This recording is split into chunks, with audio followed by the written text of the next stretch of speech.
Olá! Hoje vamos mergulhar um tema que, olha, parece simples, mas é uma verdadeira armadilha. Como escolher o gráfico certo? A gente sabe que uma boa visualização de dados não é só para deixar o relatório bonito, né? De jeito nenhum. É sobre transformar aquela montanha de números numa história clara, algo que leve à ação. E a nossa missão aqui é entender por que essa escolha é tão crucial. É isso mesmo. E olha, tudo começa com uma pergunta que parece óbvia, mas que muita gente pula. Qual seria? O que eu quero que a minha audiência veja aqui? Sabe, antes de abrir qualquer ferramenta, a gente precisa definir o objetivo. As fontes que a gente analisou falam muito no método ICCO. ICCOR. Isso, é um guia mental. A ideia é informar, comparar, mostrar alterações no tempo, organizar ou revelar relações. Ter essa clareza é o que separa um gráfico útil de um enfeite confuso. Faz todo sentido. Então, vamos pegar o objetivo mais comum de todos: comparar coisas. A recomendação quase automática é usar um gráfico de barras ou de colunas. Por que essa preferência tão forte? A explicação é fascinante e tem a ver com a nossa biologia, sabia? Como assim? O cérebro humano é excelente em comparar comprimentos, lado a lado. É uma tarefa visual muito, muito simples e precisa. Já quando a gente olha para um gráfico de pizza, estamos tentando comparar ângulos e áreas. E nisso a gente é péssimo. Péssimos. Uma fatia de 20% e uma de 25% podem parecer quase idênticas. A mensagem se perde ali. Que interessante, é quase como se o nosso cérebro tivesse evoluído para medir a distância de um riacho para saber se dava para pular, né? Exato. Mas estimar fatias de uma torta não era exatamente uma habilidade de sobrevivência. Perfeito. A analogia é essa. Mas então, o gráfico de pizza, ele está condenado. Porque, do ponto de vista da comunicação, um círculo que representa 100% do todo é uma metáfora visual muito forte. Você tocou no ponto central. Não.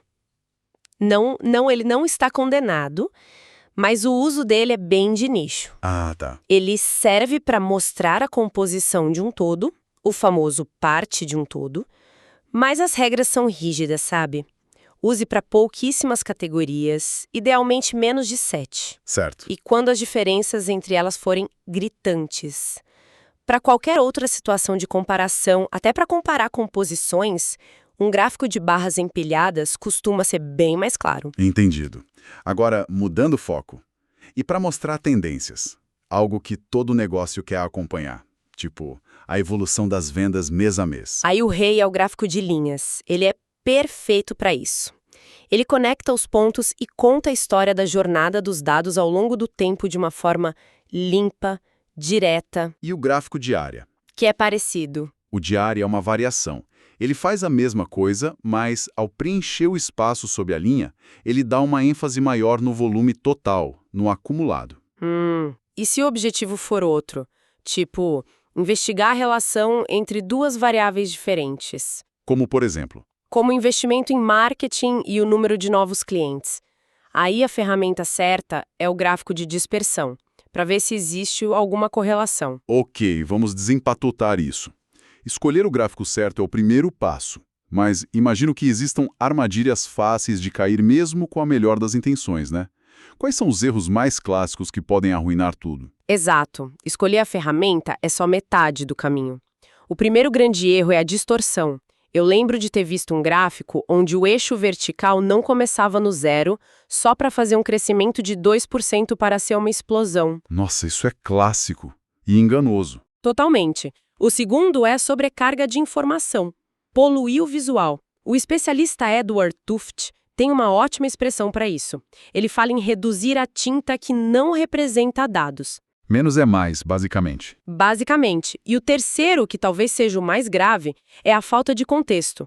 Um gráfico sem um título claro, sem rótulos, ele é só uma figura abstrata. Ele precisa de uma pequena narrativa para explicar o porquê dos números. Juntando tudo isso, fica claro para mim que a gente costuma pensar no gráfico como o último passo, sabe? A cereja do bolo da apresentação. É o que a maioria faz. Mas pelo que as fontes mostram, a escolha do gráfico define a história que você pode contar.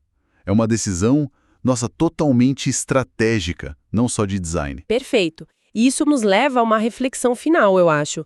A pergunta mais poderosa que a gente pode fazer não é qual gráfico eu devo usar. Mas sim, Isso torna um insight inesquecível.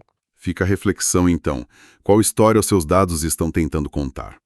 Deixe suas dúvidas nos comentários.